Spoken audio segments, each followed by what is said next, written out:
Autumn in Minnesota is brief. Once the fall foliage ends and cold winds begin to blow, the snowy season arrives quickly. On an evening that signaled the end of such an autumn, Linda Morrison was selecting ingredients for dinner at the supermarket, still wearing her pharmacy uniform.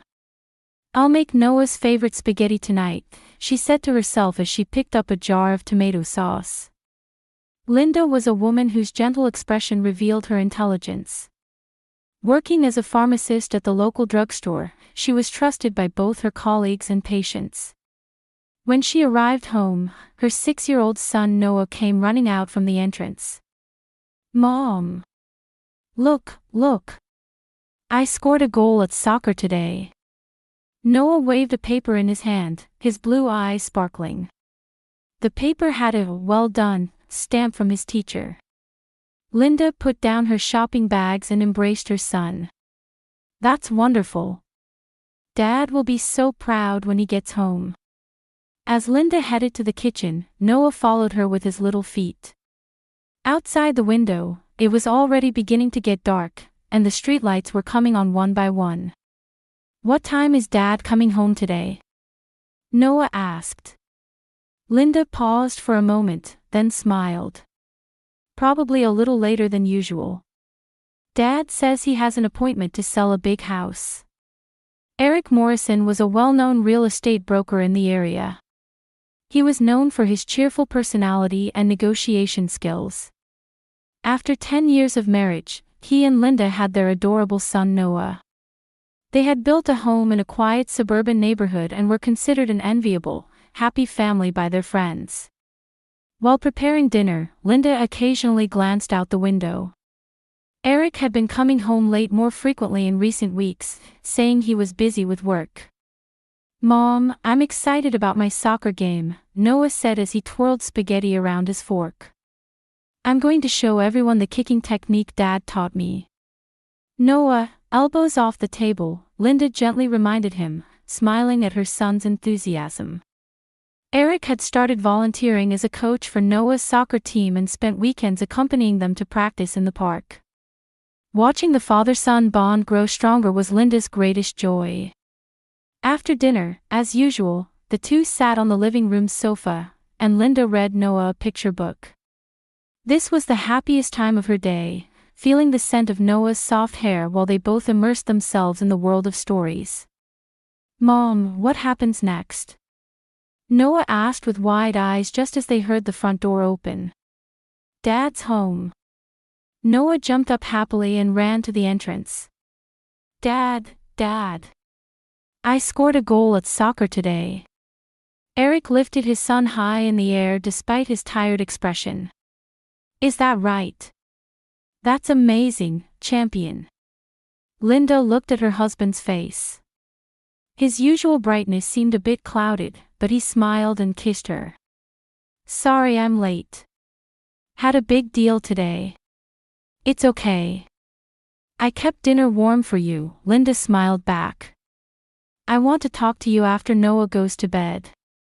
Eric nodded, looking slightly tense. After Noah was asleep, the couple sat facing each other at the dining table.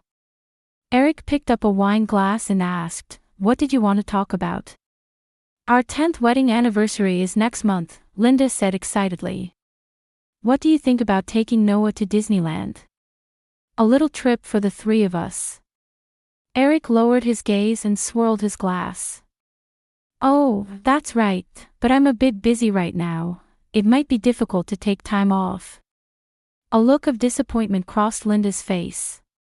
"But, Eric, it's our 10th anniversary. I've been planning it for a while." I know," Eric said hastily. "But it's really an important time right now. Instead, how about you and Noah go fishing? You can spend the day with friends." Linda silently stared at her husband. She sensed something was wrong but couldn't pinpoint what it was. "All right," she finally said. "But, Eric, you've changed quite a bit lately. Is there a problem?" Eric quickly shook his head. "No, nothing at all. I'm just busy with work." He stood up and placed his hand on Linda's shoulder. Don't worry. Everything will be fine. No one knows when an ordinary day will turn into the worst day of their life. Linda's nightmare began on a perfectly normal morning. Eric, the phone rang several times last night, Linda asked as she brewed coffee for breakfast. Who was it from? Eric hastily stuffed toast into his mouth and said, "Oh, from a new client. I have an important business meeting today." His eyes shifted a bit nervously. I see, Linda observed her husband's behavior as she picked up her mug. Can you take Noah to school today? I need to get to the pharmacy early this morning. Oh, sure, Eric checked his watch. Actually, I have an appointment with an important client tomorrow too. I think I'll be back in the afternoon. Linda nodded, but she felt something strange about Eric's words. He had been talking a lot about new clients lately, but never went into specifics. The next morning, Linda woke up at her usual time. Eric's side of the bed was already empty. She walked down the hallway to wake Noah. Noah, time to get up, she said, knocking on the door. When there was no answer, she opened it. The small bed was empty. The pillow was dented, but the blanket was neatly arranged. Linda was a bit confused. Noah rarely got up on his own and made his bed. Noah. She looked in the closet and checked the bathroom. Her son was nowhere to be found. When she returned to the living room, Eric was eating breakfast. Oh, good morning, Linda said, somewhat surprised. Where's Noah? Eric looked up from his newspaper. Hasn't he gotten up yet? But there's no one in his room. Linda began to feel anxious. Eric stood up and said, Really? He walked down the hallway and looked at Noah's room. You're right, he's not here. What's going on? Linda's voice trembled slightly. Where did he go? Eric maintained his composure, but there was something unreadable in his eyes. Oh, I remember now. Noah said he didn't want to go to school, so I decided to take him to work with me today. Don't worry. But his shoes and jacket are still at the entrance. Linda was confused. Oh, he has others in the car, Eric answered simply. Well, I'm going to be late. I'll be home early tonight. With that, Eric hurriedly left the house. Linda was a bit worried, but Eric's explanation made sense. Noah sometimes wanted to skip school. She took a deep breath and began preparing for work. That day at the pharmacy felt longer than usual. Linda called Eric several times during breaks, but all calls went to voicemail. He must be busy, she told herself. As closing time approached, Linda checked the clock. 5:30 p.m. She would be home soon. She left Eric one last message, I'm heading home. Are you both waiting for me there? There was no reply. When she arrived home, the house was eerily quiet. There were no shoes or coats at the entrance. Eric? Noah? Linda searched the entire house. There was a note on the kitchen table. We'll be late. Go to bed without me. Just that short message. Linda called Eric's cell phone again, but couldn't get through. She also contacted the parents of Noah's friends, but no one had seen him. Anxiety gradually began turning into fear. At 9 p.m., Linda called Eric's company. A night receptionist answered. Eric Morrison. He didn't come to the office today, the woman said. His schedule indicated he had outside appointments. Linda's heart raced. Was his son with him? A 6-year-old boy? No, I haven't seen him, the woman sounded a bit confused. Is there a problem? Linda hung up and called the police with trembling hands. My husband and son are missing, she explained with a voice on the verge of tears. I haven't been able to contact them since this morning. Ma'am, please calm down, the police officer replied in a steady voice. Since it hasn't been 24 hours yet, we can't officially start a search, but I'll notify officers on patrol. Please give me details about the two. Linda desperately provided details about her husband and son. Eric's car information, their clothing, how they looked when she last saw them. Even after providing all this information, the police's response remained calm. In most cases, they return within 24 hours. That night, Linda couldn't sleep at all. She called Eric's cell phone repeatedly and checked the house multiple times.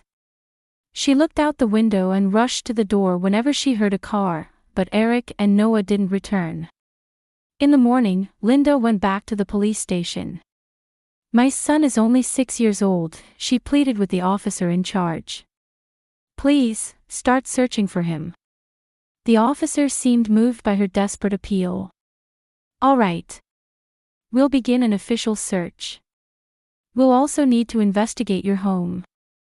That afternoon, police officers searched Linda's house, and Noah's photo was made public. They also tried to locate Eric's car and track his cell phone, but no clues were found. "We found nothing," the detective in charge said. "Mrs. Morrison, did your husband have any problems? Debts, or troubles at work?" Linda shook her head. "No, I don't think so." But deep in her heart, she was concerned about Eric's recent changes. He had certainly been hiding something. "Do you have friends or relatives you can stay with?" the detective asked. "It's not good for you to be alone." "My sister is coming," Linda answered weakly. "But I want to wait here. In case they come back." The detective nodded understandingly. "We'll contact you right away if there are any developments." On the morning of the third day after the incident, Noah's favorite backpack was found on Linda's doorstep. A blue Spider-Man bag. It was something Noah took everywhere. The police immediately investigated the bag. Inside were his clothes and a note with an unknown phone number. "This is from a disposable cell phone," the detective explained. "We're checking the call records." The possibility of kidnapping has increased, he carefully chose his words. "Please allow us to install surveillance cameras at your house." Linda's world was crumbling. Every day felt like a nightmare. Media outlets began covering the case, and she found herself exposed to accusations and sympathy from strangers. What was that mother doing?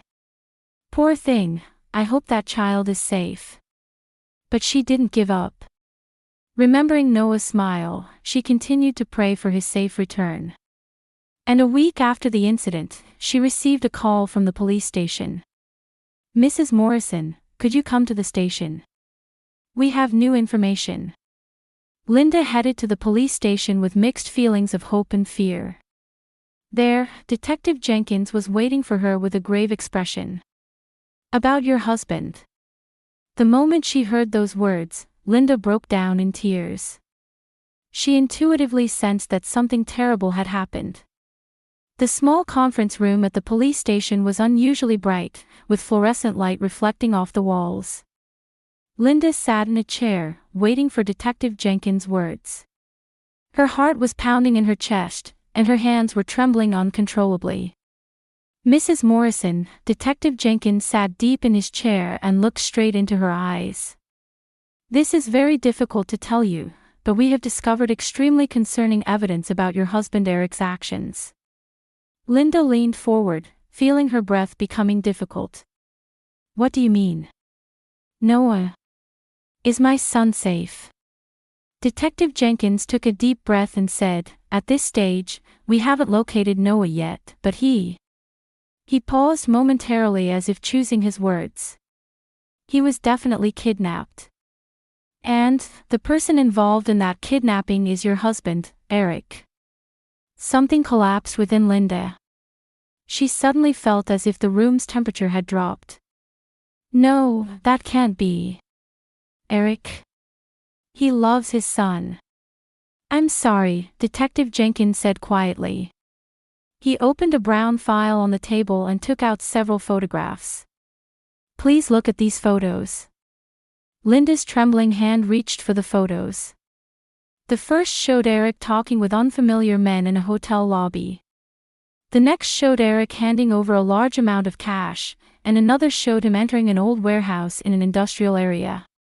We've been monitoring the activities of a human trafficking organization for several months, Detective Jenkins continued his explanation quietly. And last week, we discovered that your husband had been in contact with this organization. Linda's hand dropped the photos. Her head was spinning, and she had a ringing in her ears. No, this is a mistake. Eric wouldn't do such a thing. Mrs. Morrison, the detective's voice took on a severity. Eric had accumulated significant debt. From gambling and a relationship with another woman. Linda's heart froze. Another woman. I'm sorry, the detective's expression was genuinely apologetic. It seems Eric had been having an affair for about 2 years. With a woman named Carol Hunter. He had spent large sums of money to maintain this relationship and had accumulated further debt through gambling. Linda clutched her chest. It felt like she couldn't breathe. 2 years ago, that was when they had purchased their new home and Eric had seriously begun his career in real estate. He had truly been busy. She had never suspected anything. And the worst part, Detective Jenkins continued in a heavy voice, Eric was trying to sell Noah to a human trafficking organization to repay his debts and start a new life. Linda's scream echoed throughout the room. She covered her face with both hands and trembled. That's a lie. That can't be true. Eric isn't that kind of person. Unfortunately, we have evidence. The detective played a recording on his phone. The child is healthy and smart. I'll deliver him as instructed, so have the promised amount ready. It was Eric's voice. There was no mistaking it. Linda covered her mouth with trembling hands. How? Why? Her voice was hoarse. Tears welled up in her eyes and streamed down her cheeks. Detective Jenkins offered her water. Linda took it but couldn't drink. Her hands were shaking too much. For the past 2 years, Eric has accumulated considerable debt. At least $500,000 from gambling and gifts for his mistress, the detective explained calmly. And then creditors began closing in on him. He may have felt he had no choice. Linda shook her head. No matter the circumstances, selling your own child, that's not an option. Her voice trembled with anger. You're right, the detective agreed. However, there was a turning point. His expression softened slightly. After taking Noah, Eric made contact with members of the organization, but at the last moment, it seems he couldn't go through with the plan.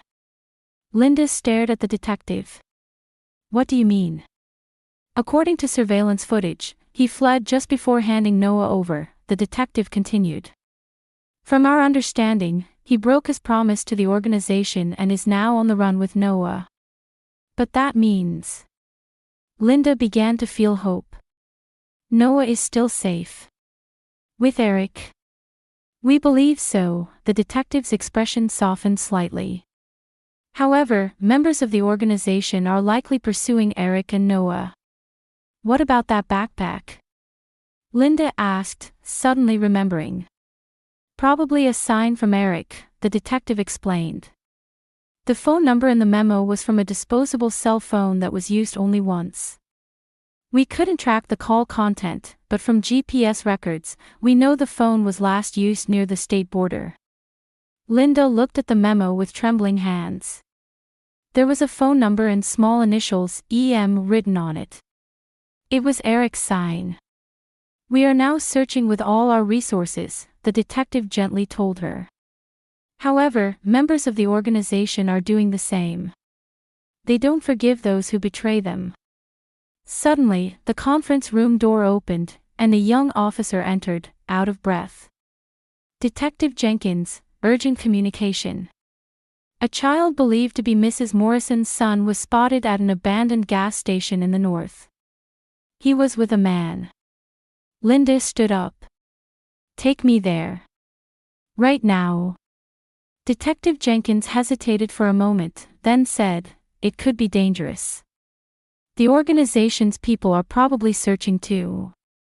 That's my son, Linda said with determination. Whatever happens, I'm going to find him. Seeing her resolve, the detective nodded. All right. But please follow our instructions. As the police car sped northward, Linda's mind was filled with prayers for her son's safety and the betrayal of her husband. The truth about Eric tore her heart apart. The man she had loved, the husband she had lived with for 10 years, the father of Noah, he had betrayed them. But perhaps he was trying to protect their son now. Wait for me, Noah. Mommy's coming to see you soon, Linda whispered. The police car's siren echoed on the lonely country road at dusk. From the passenger seat next to Detective Jenkins, Linda desperately stared ahead.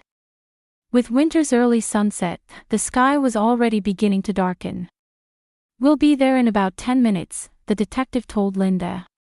His voice was calm but filled with tension. Information came intermittently over the police radio. Suspicious vehicle heading south from the scene. Confirmed a person who appears to be a child. Driver matches Eric Morrison's description. Detective Jenkins gripped the steering wheel tightly and muttered, they're moving too. Linda felt a tightening in her chest. Was Noah safe? Was Eric really trying to protect their son? Questions raced through her mind. After driving for about 10 minutes on a rough road, they saw a car stopped ahead. That's Eric's car. Linda exclaimed. How many times had she seen that silver sedan that Eric drove home in every night? As the police car approached, they could see a small figure crouched beside the car and a man standing next to it. Linda's heart leaped. Noah! She opened the door and jumped out before the car had completely stopped. Mommy!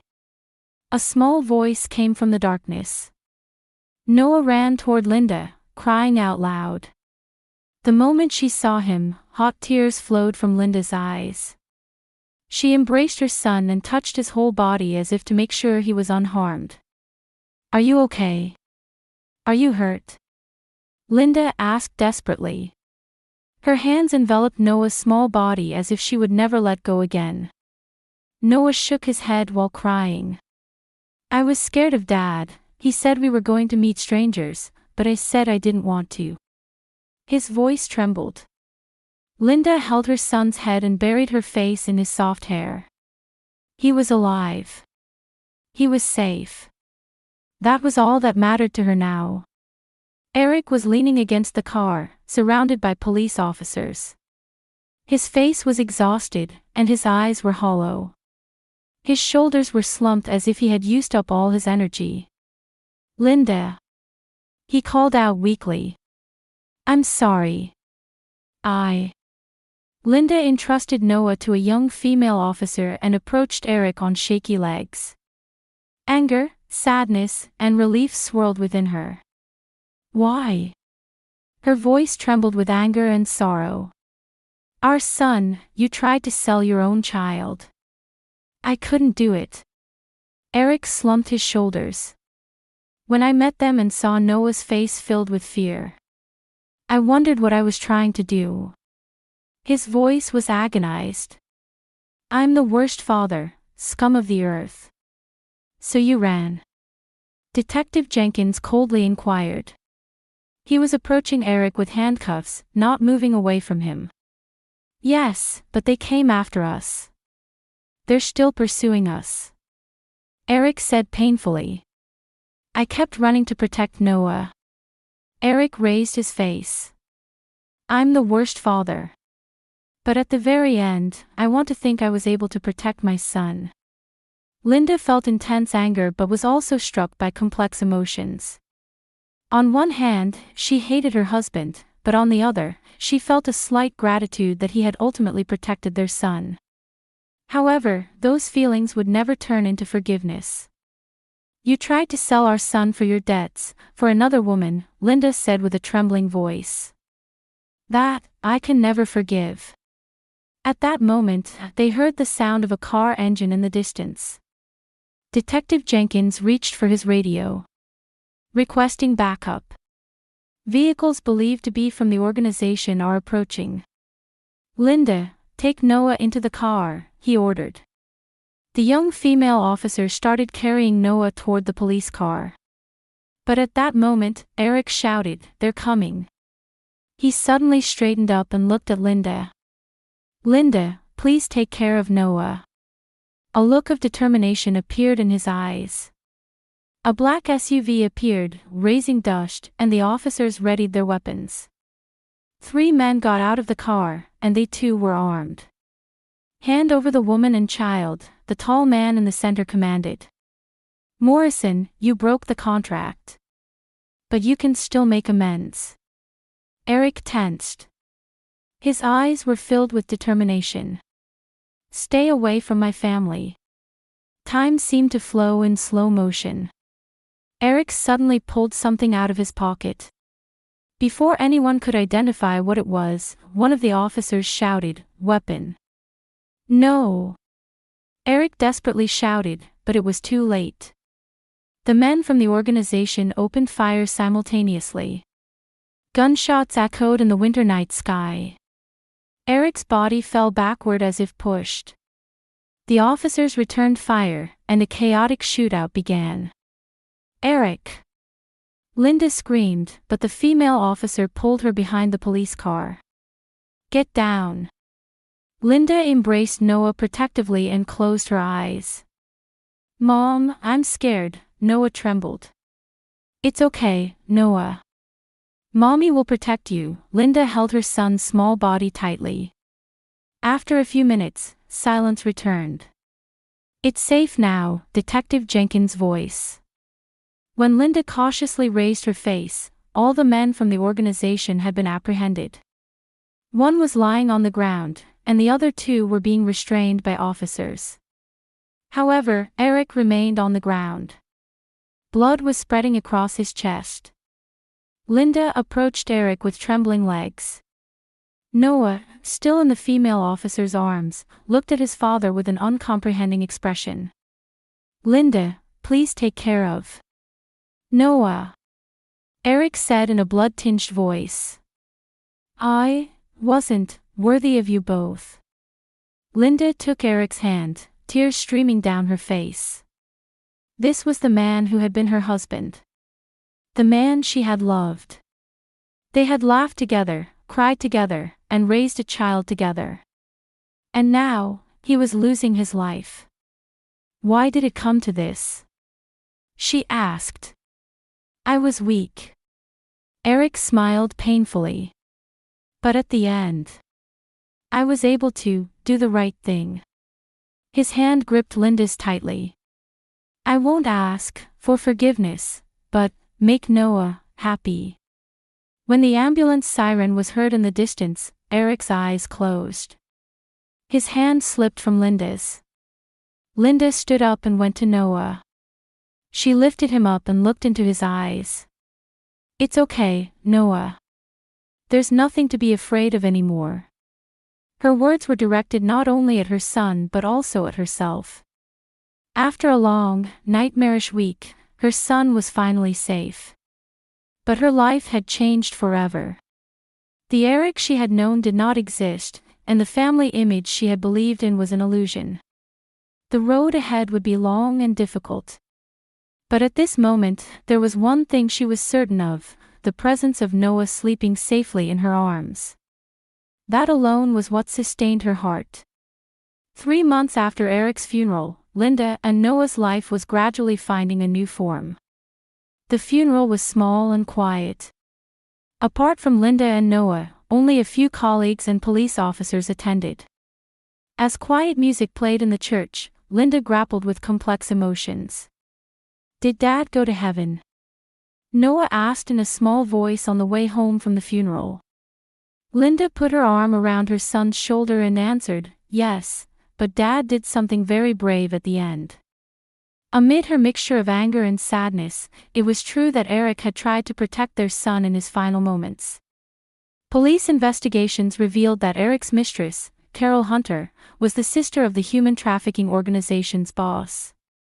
She had been using Eric from the beginning. She seems to have been using Eric from the start, Detective Jenkins explained. She got him into debt and eventually pressured him to sell his child to the organization.